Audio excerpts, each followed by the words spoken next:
All right, here we go. This is day one of pulling stuff. And those black bags, that is a record collection. No CDs yet. And those did not get put into black bags.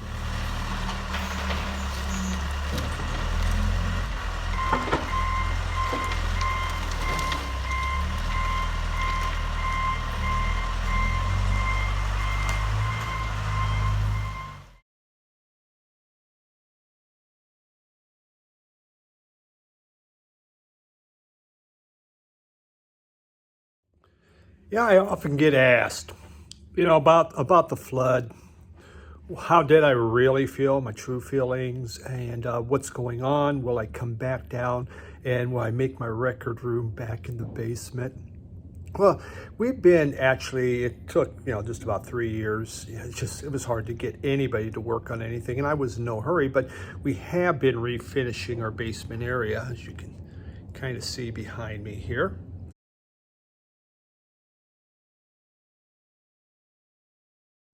It is different. It used to be all wood paneling. I still do have some back there, and we have some wood posts. This, of course, was the main record room where I had the albums.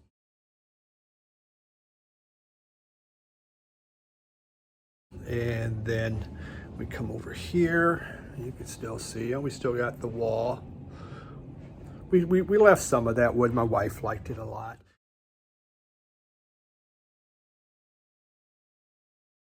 And then this was my CD room.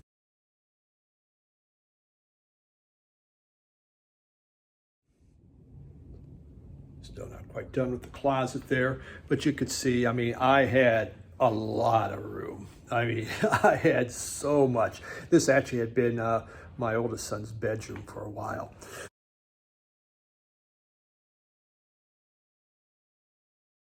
So as far as moving back down, I'm not. I'm going to stick to where I'm at in a smaller room, and we'll kind of go into that a little bit.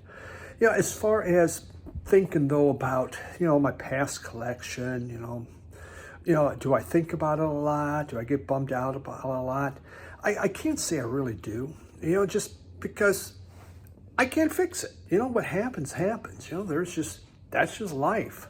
And when I think about it, when it happened, probably the biggest issue, that the thing that probably made me the saddest was, we had a lot of the things from our children. We had their, the pictures they did in school. We had their awesome and their crappy,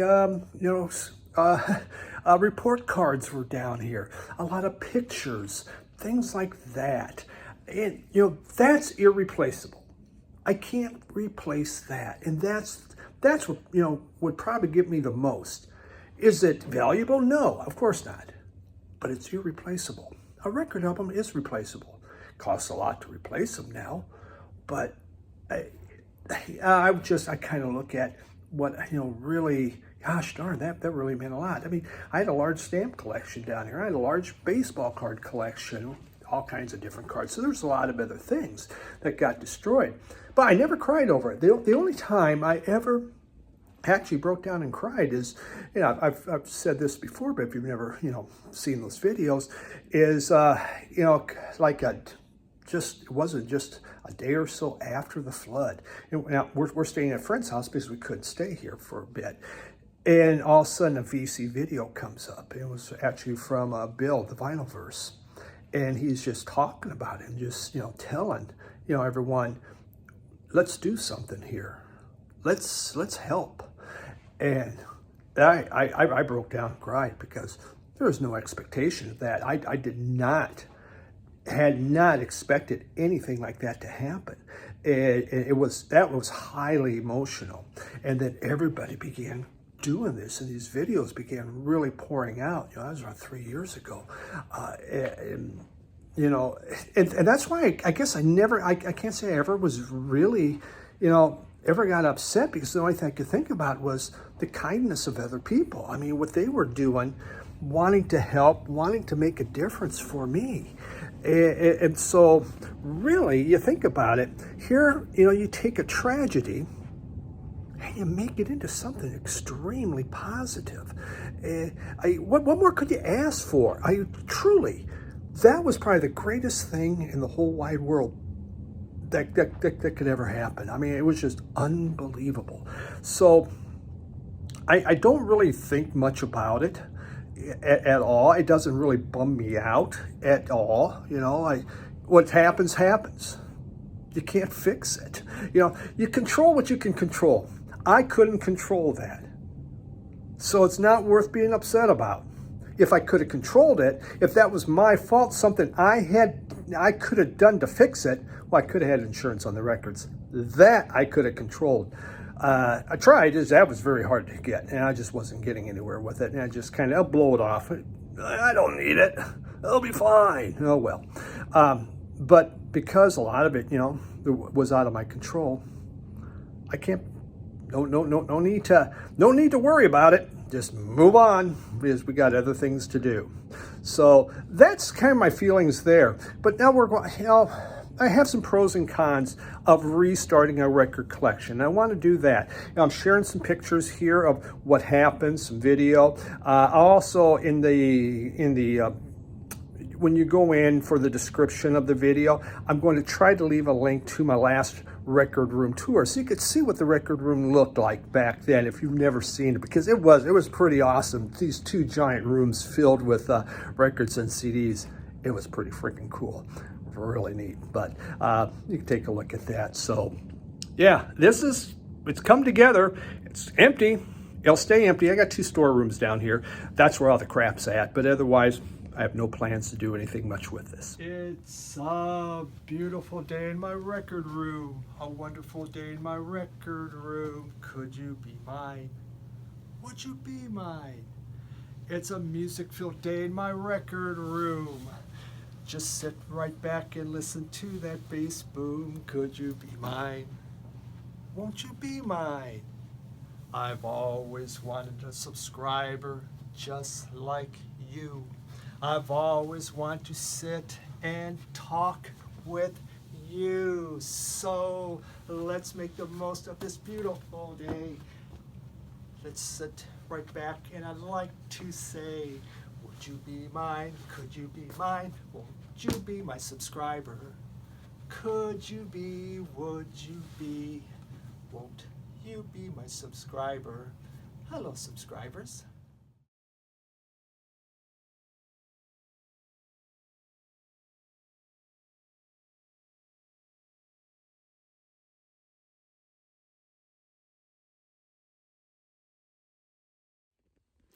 So my record room now, you can see, I mean, it is quite a bit smaller. There we go.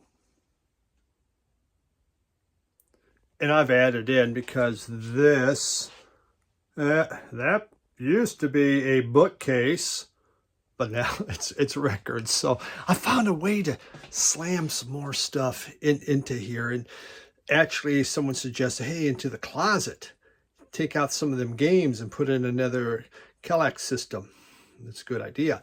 But the whole purpose of this, really, to come up here was, I was rethinking my collection. On a podcast I do with Jim Gleason, the 2 guys talking about records, we just talked about the different types of record collectors. And I used to be what's called obsessive. And obsessive is, we just buy. We buy because we want to have it. We're excited about it. We want to get it in. And we hit the dollar bins, man, and we're just buying. What's this? I'm not sure. I'll buy this. I'll buy this. And I used to do that. That's why I had, between records and CDs, almost 12,000. I was buying it. And it was, it was looking for the inexpensive stuff. Once in a while, especially as I got older, okay, I began looking for some of the higher ticket things. But for the most part, my purpose was, I wanted the world's biggest record collection. I wasn't going to sell it or anything. I just wanted to have this huge amount of product. Well, after the flood, it's to do that again would be pretty tough. It'd be pretty expensive. Not that what I did was cheap, believe me, but it was, okay, let's rethink this. And first off, I put myself into a smaller space. confined myself into a smaller area. This is the smallest of the bedrooms we have. And yeah, it was my office. And I just thought, okay, we'll make room. We'll put my records in here. This was done to keep me in line, shall we say, and to help, me to not, to not have as many albums. Okay. So now what I have to do is I have to purge once in a while. I also had to rethink how I buy and what I want. And so I could say most of everything is things I really, really want to have. Not always, because I still blind buy. I love the blind buy. I love trying new things. But what I've become is what they call the know-it-all collector. Now, that doesn't mean I know everything. A know-it-all collector is someone who's looking for something new. He wants to find new things. He wants to tell other people about the new things. That's me. What I do on my videos. I try to find new albums, new things, generally, from different VC channels, and to share that. Hey, listen to this, which is why I put on samples. I want you to listen to. I want you to listen to what this sounds like, and that's where I get excited. And someone goes, "Man, I really like that. I'm going to go out and get it." That's great. That's kind of what a know-it-all collector does. So I went from the obsessive, where how much can I have? Can I have every record album in the world? To someone who wants something new, but also looking for those important albums. So rebuilding a collection. What worked, what didn't work? There's stuff on both ends of that equation. First off, it's a lot more expensive to restart over.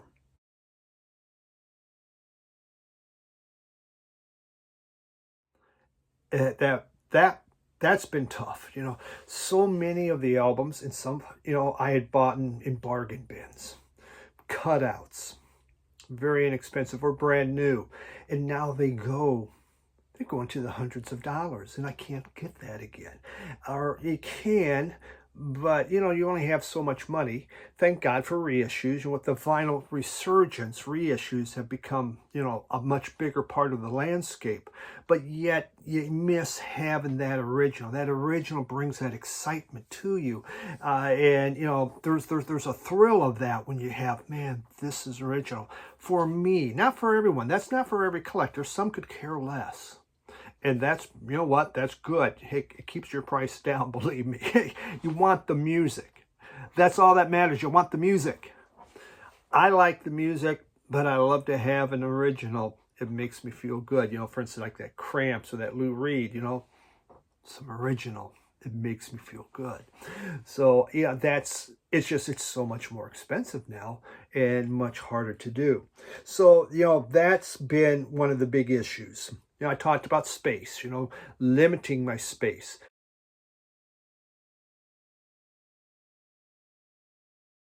I loved box sets. And if you looked at that, if you view the video I did on the record store tour, if you click that on, not the record store tour, my record room, you click that on, you're going to see so many box sets. Because I love box sets. But now I don't have that space, and so it's just like, I'll buy some, but I have limited it. And that's been good. You know what? Box sets are very expensive, and here's my problem with a box set. How often do I look at it? How often do I take out those albums and play it, especially if it's just on one single album? They give you, I got 6 different ones, all the different takes in that. Cool, but am I listening to it? Am I playing it?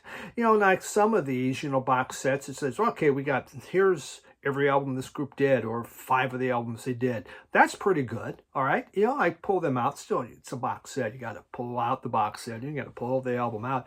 Oh, my God, the work that's involved with that. Well, kind of lazy, so yeah, there's some work involved with that. But I've really cut back on box sets.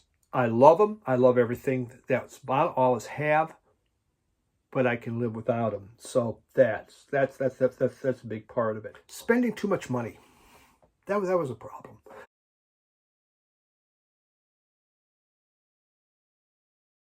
As I'm rebuilding, there was a GoFundMe page.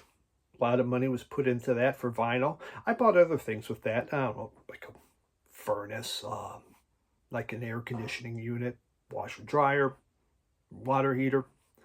but there was still other money. And we had some insurance money too. Not a lot, because this was not a natural disaster. It came up through the drains. So we didn't get nearly as much. But I went out and I bought records. And I spent too much, because you get crazy at times. For instance, Bob Marley. They came out with these half-speed masters. And I like Bob Marley. There's some songs I like. I'm looking, wow, look at that. They're on sale and it's this price. And I went out and I bought all those half-speed masters of Bob Marley. Now I got all the Bob Marley. How often have I listened to those Bob Marley? I haven't. I did. I listened to them a couple times, but I've never gone back to pull them out. Was that a bright decision? Probably was not. Should have got Bob Marley's greatest hits, 1 or 2 albums that had exactly what I wanted. But you're rebuilding. You have nothing there. So you're just thinking, okay, here's what I want. Here's where I'm going to go. And, I know it's going to be a smaller record room. I'm not going to have as much, but it wasn't really planned out that well. And so I did that. You're watching all that, the channels of MoFis and with the one steps and all that. And I began getting into that, buying some of these, and I have them up there. There's a number of jazz ones, Coltrane, predominantly within jazz. And I bought those. They're really cool and stuff. How often do I listen to them? Not that often. My stereo's not a high fidelity stereo. It's a very good system that was given to me by Brother Brian. And it's excellent, but it's not like for high fidelity. So I spent that money on this thinking this is really cool, but I really should not have. That was an error, and I really stopped doing that. I will buy MoFi Miles Davis because that's the guy I like. But overall, I don't need it. I don't have to have it because it doesn't make a difference in that amount of money. So I overspent. I just for buying some of that stuff that I didn't need, where I could have got maybe a Grail or something else that really meant a lot to me. So those are a couple things. So I do have music in another room. This is our guest room, and I have, you can see here, we have this, and there's some albums. These here, a lot of them are extras I'm going to be trading in or giving out VCLT. You see all these white. These white albums here, all that's vinyl I saved. I saved because it was important to me and I wanted it, and I'll go look for a cover. I have found a lot of covers, but there's many, many more, and I may never find. You look at some of these. Let's see here. This is Black Flag. This is an original They're Wasted Again album. Going to be hard. If what I wind up doing is I get a reissue, but I will find an original out there, but I got to pay for the full price. Sonic Youth's Evil. Really great album, but again, I just have, I need a cover.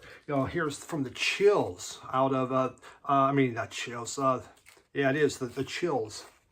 I had the clean written on top. This New Zealand stuff was super hard to find, but I found it down in Dallas, which was really neat.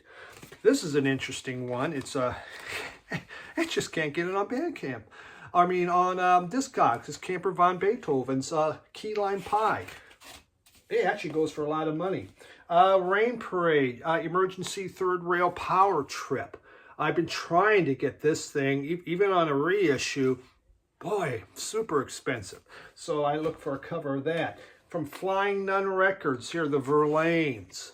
Really neat. Isn't that a cool label? Just need a cover on that. But yet, there's some other stuff that I bought that made no sense.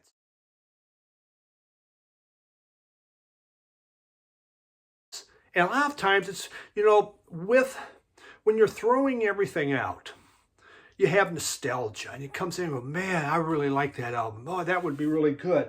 For instance, First Class, it had Beach Baby on there. Beach Baby, give me, under a $5 record. I felt it was important to save the vinyl. Now I think, was I an idiot or what? Yeah, it's great, but there was some really good stuff that went out because there's only so much room. You know, when you have thousands of albums, you can only save, I maybe saved 500. That's, I mean, I couldn't do any more. I mean, it was too much work. I mean, we have way too much stuff going on. So you save something like that. Jay Ferguson, Real Life Isn't This Way. Was it a Buck album or whatever? I saved it. Why? I love this album. I think it's great. And so I thought as I'm deciding what I'm tossing, you know, and believe me, it's going out right and left. It's like, oh, well, maybe, yeah, I better hold on to that one. So, all right. But then there's like Richard Hill's Blank Generation, you know, trying to find a cover for that thing. Not easy. Emerson, Lake and Palmer's Works. I don't know why in the hell. I mean, I don't know why I even saved that. I'm not a big prog. I don't really like that for whatever reason. I saved it. Bob Newhart's, you know, I mean, I love Bob Newhart, but why did I save his album? That's a Buck album. So, you know, you get that crazy stuff. But this stuff here, I mean, it's filled with a lot of bootlegs. And that's almost impossible. You know, the bootleg market, especially, you know, because I got these bootlegs in the 80s and in the 90s. Really hard to find now. It's just, I don't even know what the album cover looks like. I can go on. So, yeah, this is kind of, again, it's been an issue. A lot of these, I find a reissue. I know it's not the same thing, but the cover looks the same. I put my original in there, as you've seen on my videos. But, yeah, there's still a lot, but I have found quite a bit. So what's working? Okay, that's some of the issues. But here's the pros. This is the best. So this is what was great about the flood and losing the collection. And there is good points. I mean, that just a little bit better. First off, the kindness of others.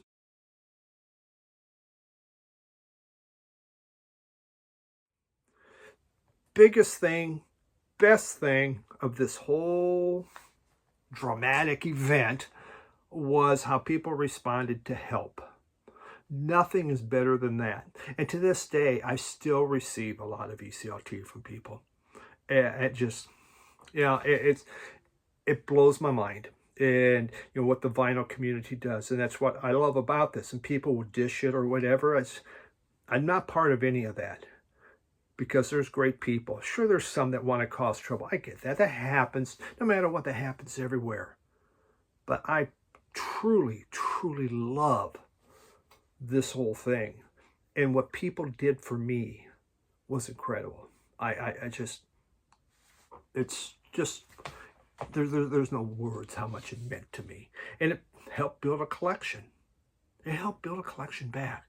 So one of the best parts about that flood is you learned how many great people there are. And from all over the world. Seriously, all over the world.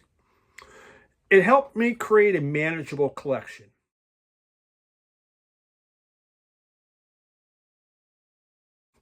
You got a collection of 12,000 or more, even 5,000 or more, 6,000. It's not very manageable.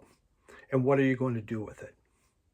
I'm getting to that point in life. What am I going to do with it? My kids aren't interested in it. My wife has zero interest in it. Maybe one of my grandkids will say, I like to collect records. Oh, hey, that's fine. There they are. You got them all. I don't know.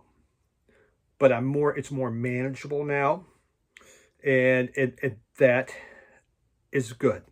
Because otherwise, I mean, those albums, I listen to them, they get filed, and there they'll sit for the rest of their life. There is no way I could play them again, all of them. I have my favorites. Now, I have my favorites. They're here. What goes with also is the pro is, it's killer, no filler.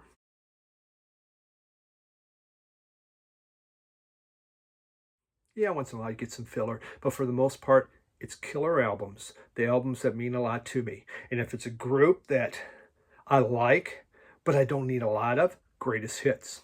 And I have a very large amount of greatest hits because it suffices me. It gives me what I really want from them. I like their hits. I don't need all the rest of it. And I don't have space.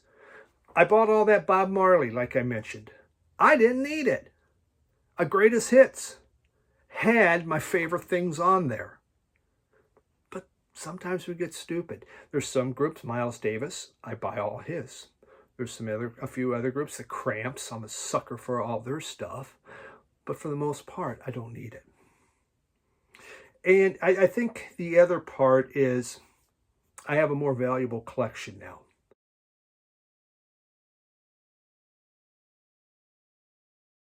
The other one, if you look at prices, it's in Discogs. It was worth more, but I had a lot more from what I have now. It's a much more valuable collection.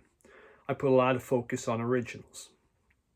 And instead of buying massive quantity, I bought quality or better price. I mean, higher price items. But that's what brings me my happiness and my enjoyment. You know, my Zamrock albums, super expensive. But there's pure enjoyment when I look at those and I have them. Going to be a bitch to sell probably. But you're like, hey, yeah, there's a lot of Zamrock collectors out here. But it's what brought me my enjoyment. And we all have our different ways of enjoying. The way you collect is how you enjoy your albums. If you are buying, you got 15,000, and that's your enjoyment, then you are doing correct. If it's not, then you got to rethink it. Get a flood. It helps you rethink everything. But for me, I have been able to bring in all these great things that have really focused me more.